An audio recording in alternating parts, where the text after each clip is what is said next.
This week, this is sort of a companion to last week's episode. We're going to talk about the other movie that we spent a little bit of time talking about last week, Near Dark. Ooh, buddy. So, I'm Taylor. I'm Melissa. This is our cinema romance.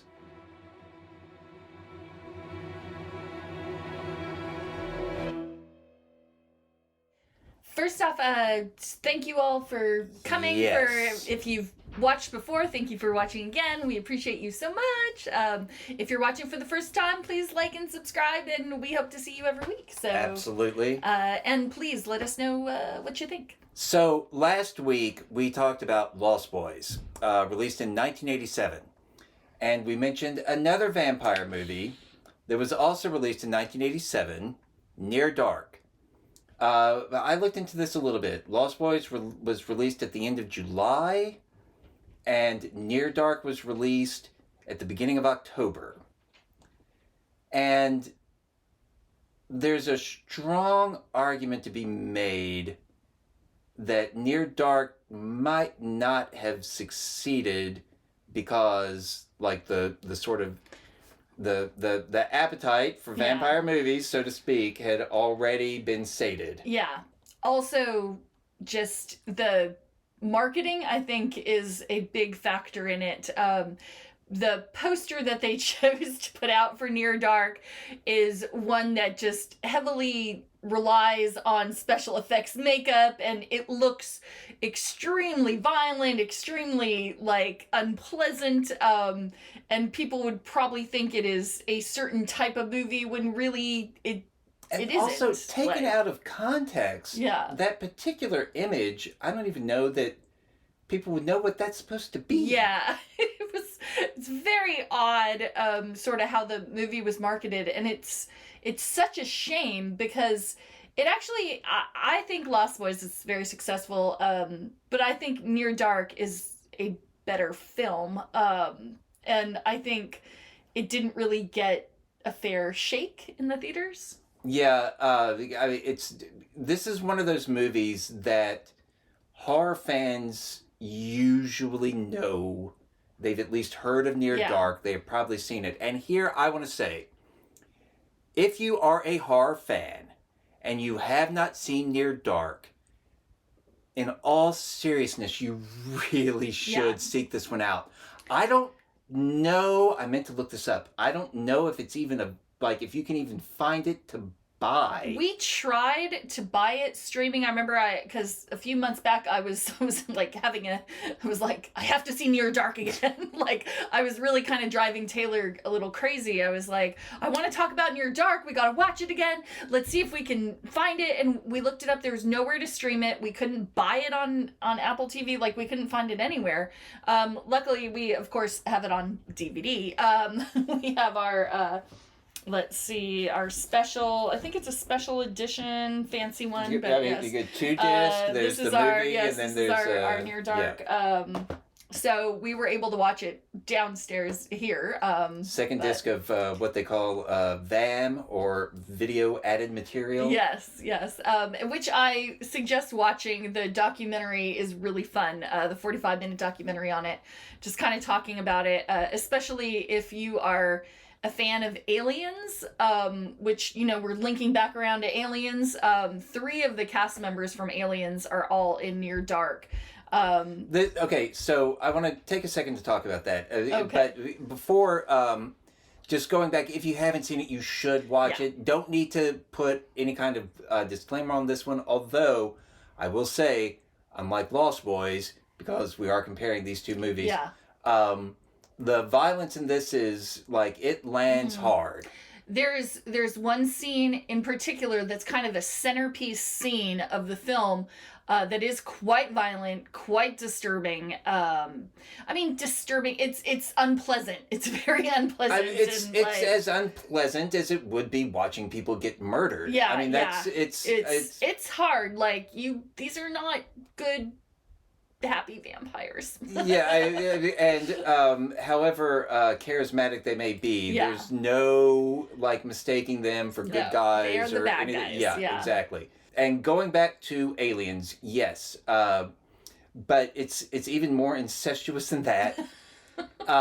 Because this movie was the first solo directing effort by Kathryn Bigelow. Kathryn Bigelow, who has gone on to direct such movies as Point Blank, Point Blank, Point Blank, Point Break. Point Blank. I'm almost positive there is a movie called Point Blank. It's some kind of like vigilante, like something. Okay. Point Break, as well as what, End of Days? No, that's the Schwarzenegger. See, Strange Days. Strange Days. What are you doing? I have no idea. You should run with this. I'm going to. Strange Days is a movie that blew me away when I saw it, and we will have to talk about Strange Days another time. But Kathryn Bigelow, of course, Strange Days, like Near Dark, was, I think, a film that the public missed, and people didn't realize how brilliant it was until later. However, the film that finally kind of got her recognition was Point Break. She got a lot of recognition off that. Yes. But her Oscar-winning film, The Hurt Locker. The Hurt Locker. Yes. Best Picture and Best Director, right? Yes, she just won for Best Director. At the time that Near Dark was made, she and Cameron were together? Were they together yet? No, they were not together yet. No, because, he and Galen Hurd. Yeah. But they're, like, something... Yeah, okay, wait, we don't need to get into any... we don't know. They ended up being a couple. Yes. And Kathryn Bigelow, man, I have a hard time, I don't know I never know how to put this. I have a hard time finding Kathryn Bigelow and Kathryn Bigelow movies. But she has such, like, it would be hard for me to tease out what constitutes her style, but she definitely has one. Yes. Because any Kathryn Bigelow movie that I have seen, I always come away from it like a little bit exhausted, like a little bit worn out. Yeah. Because she's very action focused, and she manages to direct action in a way that I'm not going to say she's better at staging action sequences than James Cameron is, but like we were saying about that one scene, and I mean, now we're sort of past, like, spoilers from here on out. It's a scene in a bar where they basically kill almost everybody in the bar. And, I mean, every death is felt so hard in a way that, I'm sure Cameron could convey that kind of feeling if he wanted to. Yeah, but that's... And I don't know what in Kathryn Bigelow's life has made her capable of, like, depicting violence in the way that she does. But, I mean, I'm going to bring up another point. And this is based... I have not seen Hurt Locker. Sorry. And I also have not seen Zero Dark 30. I haven't seen Zero Dark 30. So... I am missing those two movies, I'm going to interrupt you to say, even though you already know this, but you want to forget, I haven't seen Strange Days. So we have to... Okay, so this will be an episode. I will watch Strange Days for the first time. And you can interview me about it. Okay, all right. But what I was going to say is, like the way she is very... Her action is very aggressive and very... what's the kind of, you can feel it in a way like that punch hurts. It's not just choreography, like you feel it in that kind of way. She also does not romanticize the love scenes.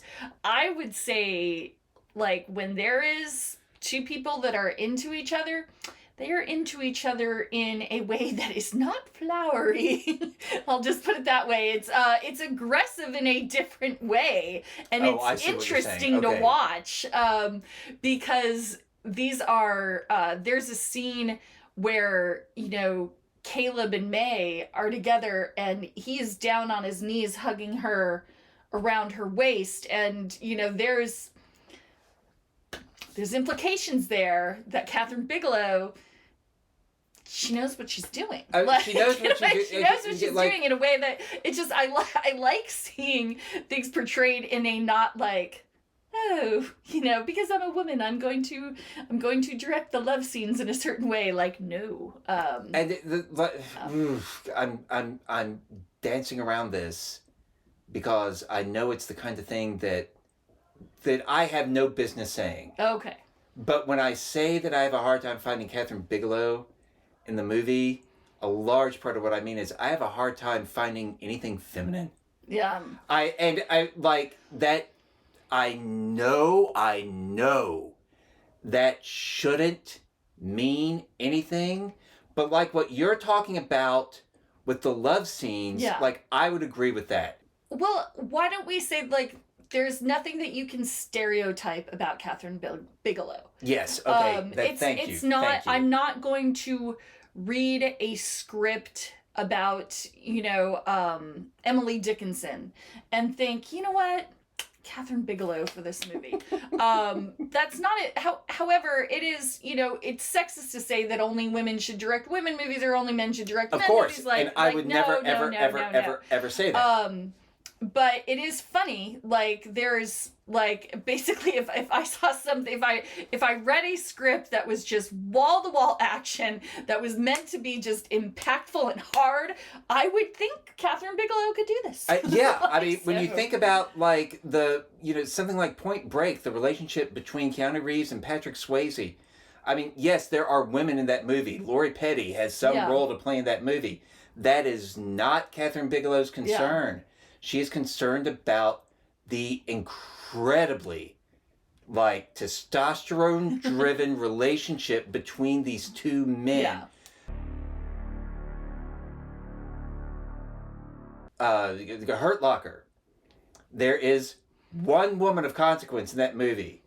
It's Jeremy Renner's wife, who you only see briefly at the end when he returns to the States and decides, no, this is not where I belong.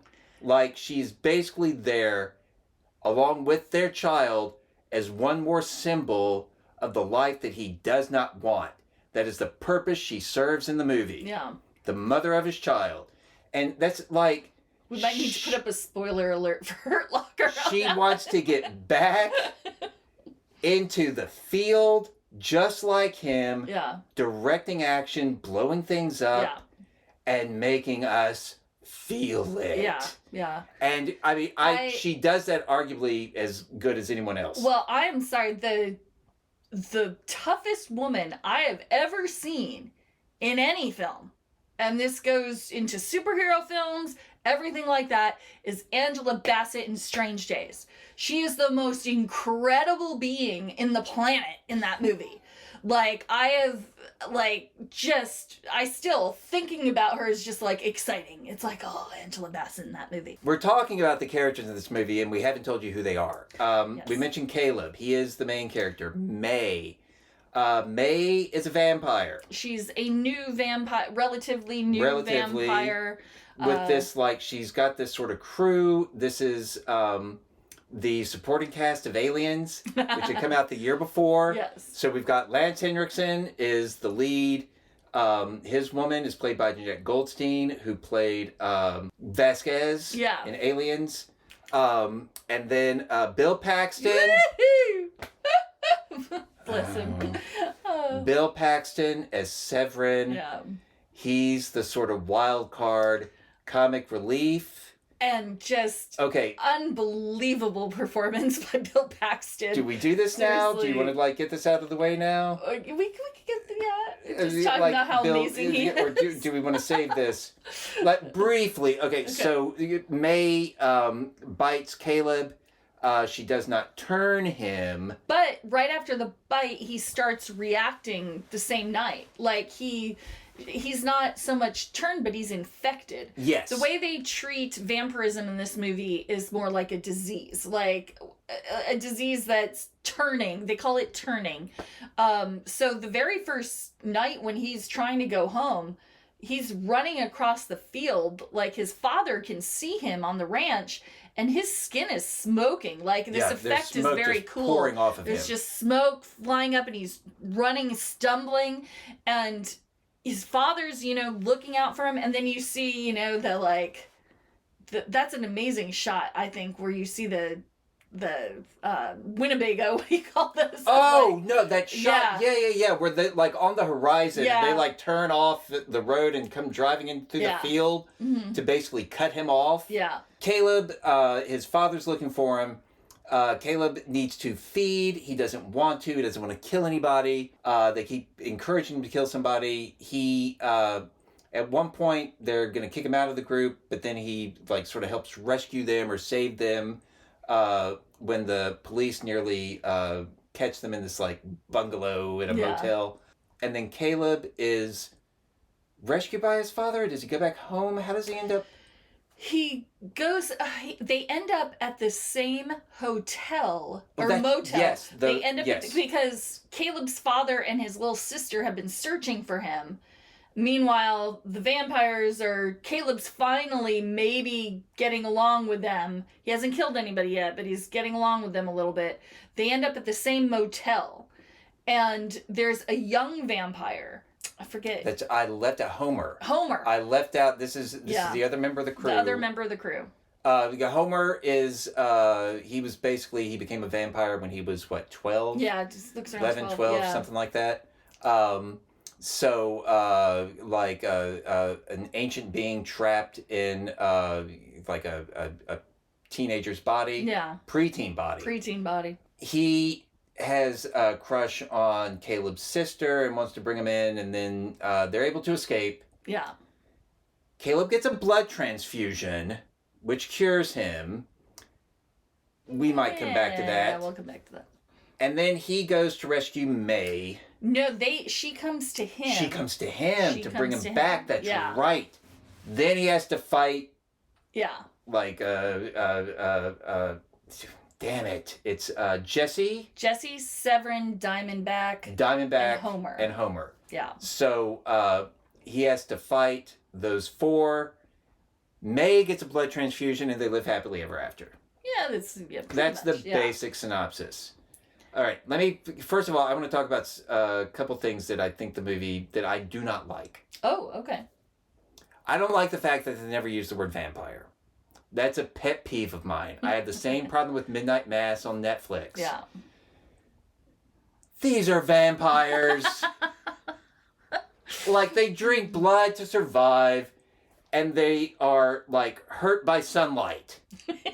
These are vampires. Now, one of the things I like is that they don't go full on into, like, the crucifix and the garlic and all the other little, you have to invite them into your home, all of that stuff.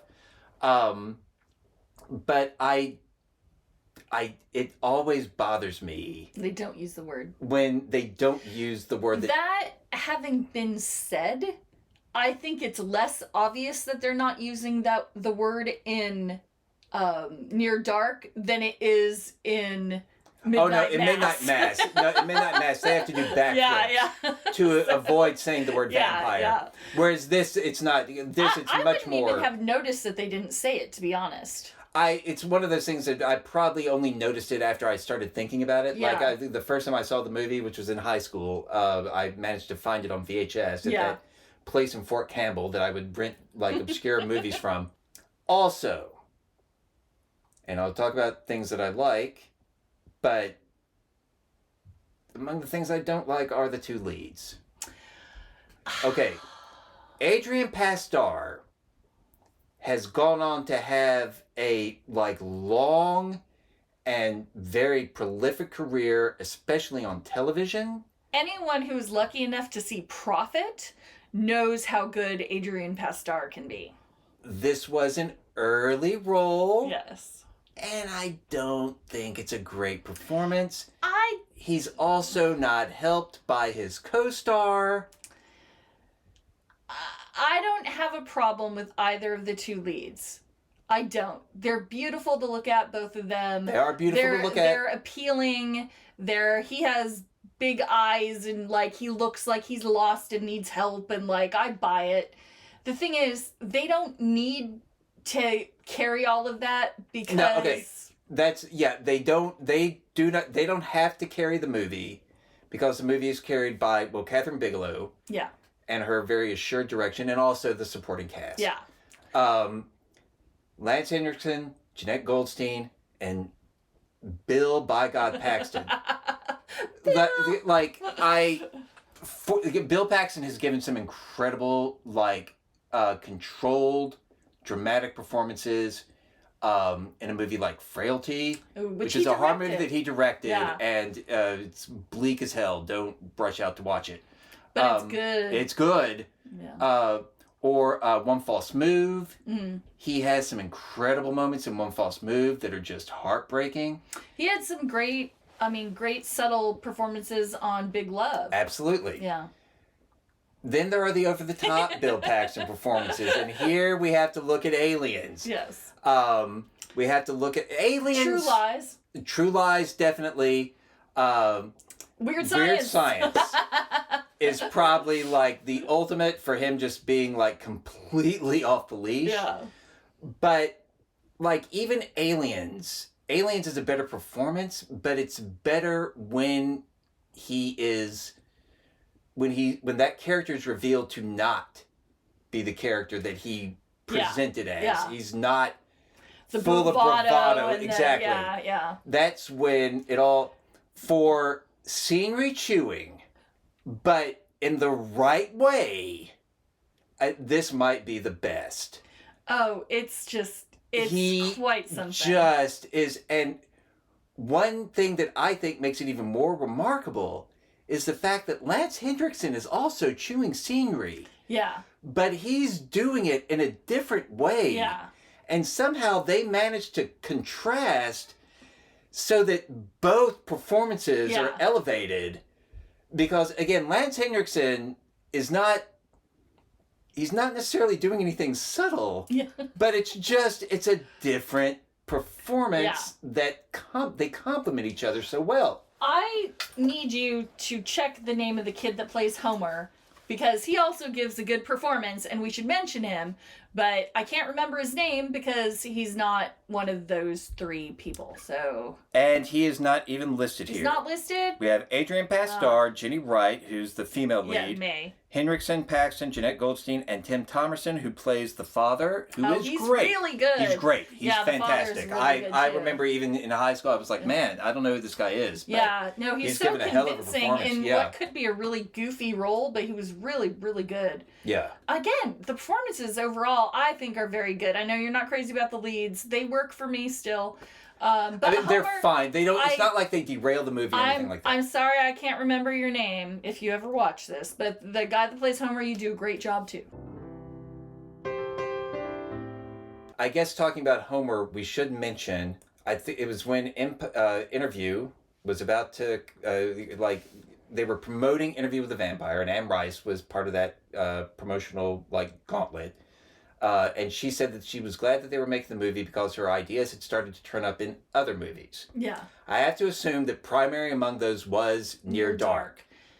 Not only the idea of Claudia being transposed onto a boy, but that idea also the bite here and then the turn here. So Caleb drinks from May's wrist. That's kind of a thing that continues to happen in the which movie, is something if I don't know if that idea had ever existed before Interview with the Vampire. But in Interview, it was certainly a big part of it. And I'd never seen it. Yeah.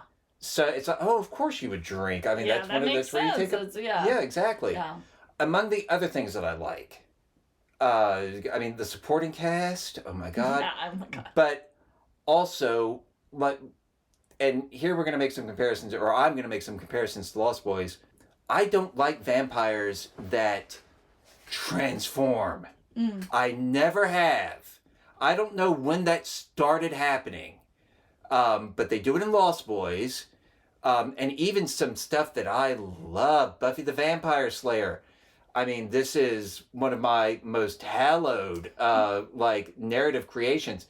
But it always just annoys me. The bumpy faces. Yeah, when they get the bumpy transformed faces. They don't do that in this. The effects, while seemingly minimal, like there aren't big showy people flying or things like that. No, but the stuff blood, the squibs, the skin melting, and just stuff.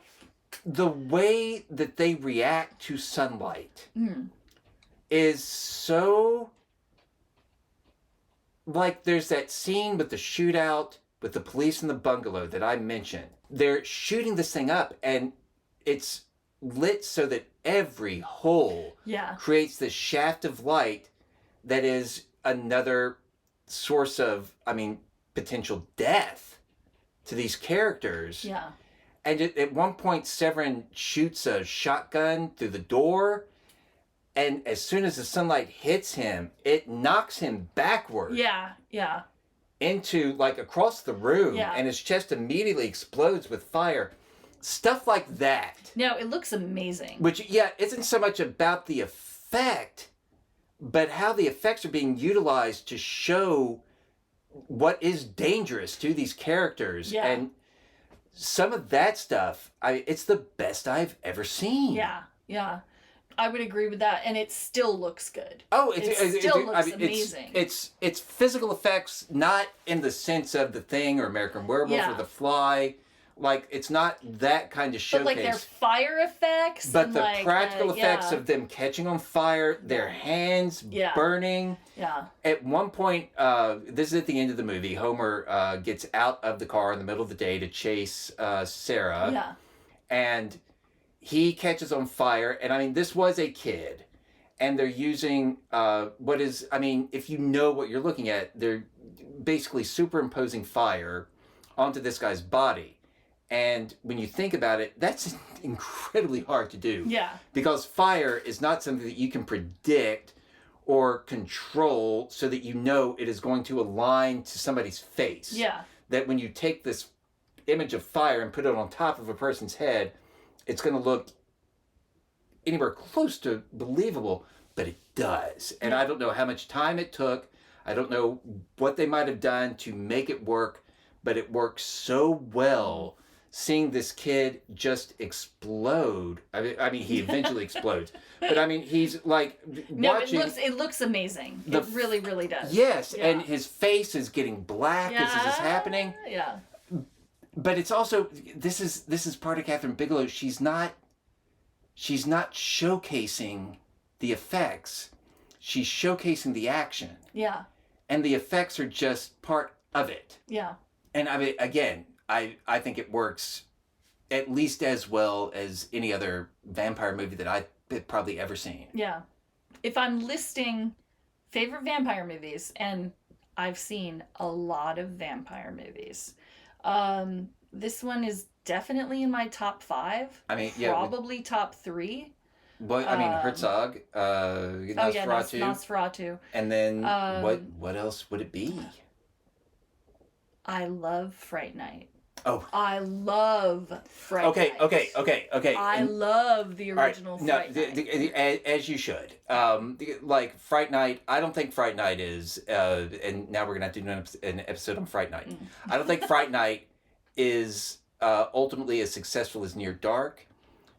Or how do I put this? That's not right. They're different. They're different. I don't think it's a better movie than Near Dark. Okay. But it is, on its own terms, Fright Night is enormously successful. Yeah. It's basically a retelling of Dracula. Yeah. There's no big surprises. We should actually probably stop talking about this because I want to have an episode just on favorite vampire movies. Okay, fine. Yeah. So, we've already talked about at least 3. Yeah, I know. Okay, yeah. But ultimately, I think this is it's not a perfect movie, but I think it's a better movie than Lost Boys. I think it's a better movie than Fright Night. I know. In terms of a vampire movie, the weakest part is the transfusion. Mm. And we just read our special edition DVD box set. Includes this handy little booklet where they actually have a whole thing at the end talking about why they didn't use the word vampire, and then also talking about the transfusion. They spend like 3 paragraphs basically like trying to justify the transfusion because they know. Because when people gripe about the movie, the transfusion is probably what they gripe about. It makes me sad that more people didn't get to discover this film initially, but I think it has picked up a lot of steam, and I think now this probably a lot of people talk about it. I would have to say Near Dark is probably still like in cult status. Or like, I don't know, we should try to define this at some point, but like, because there's cult status and there's genre favorite. I don't know if like a cult film versus a genre favorite, like this is, I do think it has a cult following. It's definitely like genre aficionados know Near Dark. They've seen it. They have an opinion on it. I don't think it's not mainstream. Yeah. Like this is not a movie that like the average person has even heard of. Yeah. So, I mean, it was not a hit. No. I looked this up. Lost Boys cost $8 million. And I was a little bit impressed. I feel like they got their money's worth for $8 million. I feel like Lost Boys looks like it cost more than that, even in 1987. So I think they did a heck of a job there. And it grossed 32. This cost $5 million, which surprised me a little bit. Yeah. I would have guessed maybe 3. But then it made 3.2. Yeah. Came out after Lost Boys, just a couple of months. It was maybe that stole the thunder. Yeah. Maybe the poor marketing. Again, the poster, which gave you no indication of what the movie even was. And it is a shame. Yeah. I do think it's the superior movie. But, okay, here's something that we didn't talk about last week. Because when we were talking about Lost Boys, I was talking about all the fashion and the music and everything like that. Lost Boys was made to cater to the MTV audience. Ooh, yes. This is one of those things that if you didn't live through it, you cannot possibly understand it. The wake left by MTV was long and deep and wide. Yeah. And basically every TV show, every song, every movie, to some extent, was either trying to capture the MTV audience or trying not to capture the MTV. But like, there was no avoiding the like calculus of MTV when it came to making movies in the mid-'80s. Yeah, no, a lot of Lost Boys feels like a music video. Like, especially I think the motorcycle, like, race along the beach, like, all that. And there's kind of a lot of scenes like that. The music's I think the way they use the music is great. Shout out to Tangerine Dream, who did the soundtrack for Near Dark. I did think it's a very effective soundtrack. I agree. Tangerine Dream, also Risky Business. They did one of the Legend soundtracks. Yes, the one that was released. The theatrical cut. The theatrical cut. The impact of MTV on the film industry, again, like there is no overstating it. Yeah. It was something that it's basically they saw one demographic that they could rely on as an audience for like certain movies was now wholly preoccupied by something that had nothing to do with movies. And I mean, studios really, they did not know. It's like, okay, well, we have to do what MTV is doing. And I mean, that still informs movies, not directly, but like people who are making movies today grew up watching the movies that were made in part in response to MTV. Mm-hmm. And again, you cannot pretend that was not a factor. So the fact that Lost Boys was deliberately courting the MTV audience and Near Dark is not. Yeah.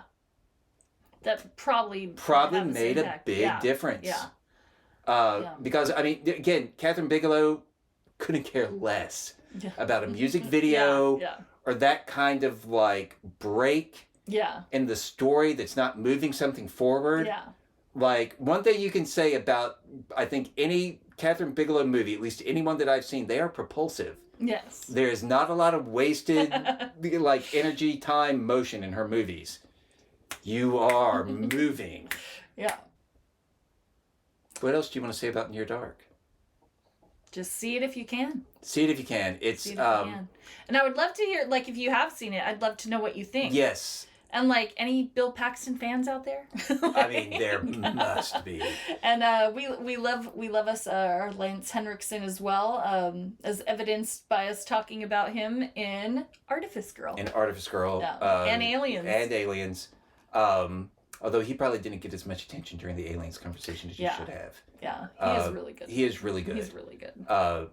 And again, if nothing else, just a study in two different ways to choose scenery. Yeah. Both of which very work. Successful. Yes. Yeah. It's worth it for that alone. Yeah. So. I'm Melissa. I'm Taylor. And this was our Cinema Romance. Bye.